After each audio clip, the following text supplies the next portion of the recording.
Èyí ni ètò Iri Owuro, níbi tí a ti ń yiri ọ̀rọ̀ Ọlọ́run wò láti lè dàgbà sókè nínú ẹ̀mí àti fún ìtọ́ni bí a ti ń jáde lọ lójoojúmọ́. Ìwé Bíbélì Àjùmọ tí a tẹ̀ jáde láti ọwọ́ àjọ ìwé mímọ́ Scripture Union Nigeria ni à ń lò. Bíbélì kíkà wa ní òwúrọ̀ yìí ni a ó rí nínú ìwé Jòhánù orí 18 ẹsẹ̀ 28 títí dé 40. Ó kà báyìí. Nígbà náà wọ́n fa Jesu láti ọ̀dọ̀ Kéfà lọ sí ibi gbọ̀ngàn ìdájọ́. Ó sì jẹ́ kùtùkùtù òwúrọ̀. Àwọn tìkára wọn kò wọ inú gbọ̀ngàn ìdájọ́ kí wọ́n má ṣe di aláìmọ́, ṣùgbọ́n kí wọ́n lè jẹ àsè ìrékọjá. Nítorí náà Pílátù jáde tọ̀ wọ́n lọ. Ó sì wí pé, ẹ̀sùn kí ni ẹ̀yin mú wá fún ọkùnrin yìí? Wọ́n sì dáhùn wí fún un pé, ìbá má ṣe pé ọkùnrin yìí ń hùwà ibi, a kì bá ti fà á lé ọ lọ́wọ́. Nítorí náà Pílátù wí fún wọn pé, ẹ mú tìkára yín, kí ẹ sì ṣe ìdájọ́ rẹ̀ gẹ́gẹ́ bí òfin yín. Nítorí náà ni àwọn Júù wí fún un pé, kò tọ́ fún wa láti pa ẹnikẹ́ni, kí ọ̀rọ̀ Jesu bá lè ṣẹ, èyí tí ó sọ, tí ó ń ṣàpẹẹrẹ irú ikú tí òun yóò kú.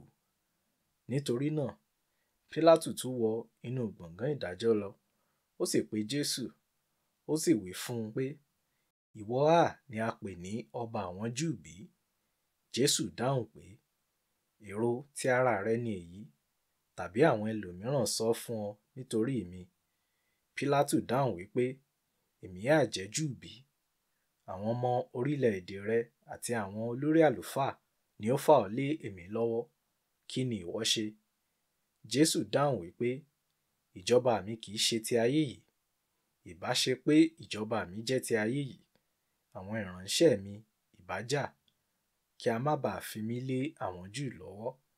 Ṣùgbọ́n nísinsìnyí ìjọba mi kì í ṣe láti ìhín lọ. Nítorí náà Pílátù wí fún un pé, ọba ni ọ́ nígbà náà? Jesu dáhùn wípé, ìwọ wí pé ọba ni èmi jẹ́. Nítorí èyí ni a ṣe bí mi, àti nítorí ìdí èyí ni mo sì ṣe wá sí ayé, kí n lè jẹ́rìí sí òtítọ́. Olúkúlùkù ẹni tí í ṣe ti òtítọ́ ń gbọ́ ohùn mi. Pílátù wí fún un pé, kí ni òtítọ́? Nígbà tí ó sì ti wí èyí tán, ó tún jáde tọ̀ àwọn Júù lọ. Ó sì wí fún wọn pé, èmi kò rí ẹ̀ṣẹ̀ kan lọ́wọ́ rẹ̀. Ṣùgbọ́n ẹ̀yin ní àṣà kan pé kí èmi dá ọ̀kan sílẹ̀ fún yín nígbà àjọ ìrékọjá. Nítorí náà ẹ ó wá fẹ́ kí èmi dá ọba àwọn Júù sílẹ̀ fún yín bí? Nítorí náà gbogbo wọn tún kígbe pé, kì í ṣe ọkùnrin yìí, bí kò ṣe Bárábà. Ọlọ́ṣà sì ni Bárábà. Ìjọba Jesu yàtọ̀ sí ìjọba ti ayé yìí. Ìdajì ọjọ́ kejì tí wọ́n mú Jesu ni wọ́n fà á lọ sọ́dọ̀ Pílátù fún ìdájọ́.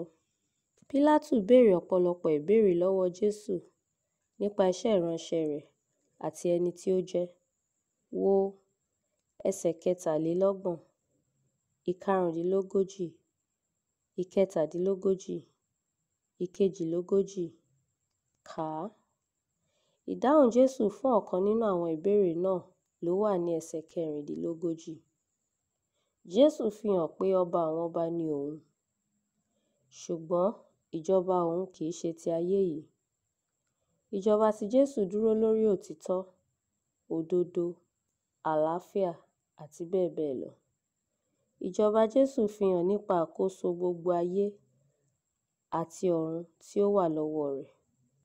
Gbogbo Kìrìsìtẹ́nì gbọ́dọ̀ jẹ́ aṣojú rere fún Kristi nílé ayé nípa ìwà òtítọ́ àti òdodo, àti ní ṣíṣe ìfẹ́ Ọlọ́run.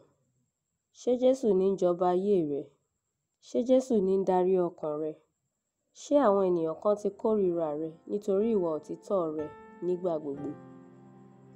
Àdúrà: Jesu máa jọba lọ nínú ayé mi àti ní gbogbo ayé. Àmín.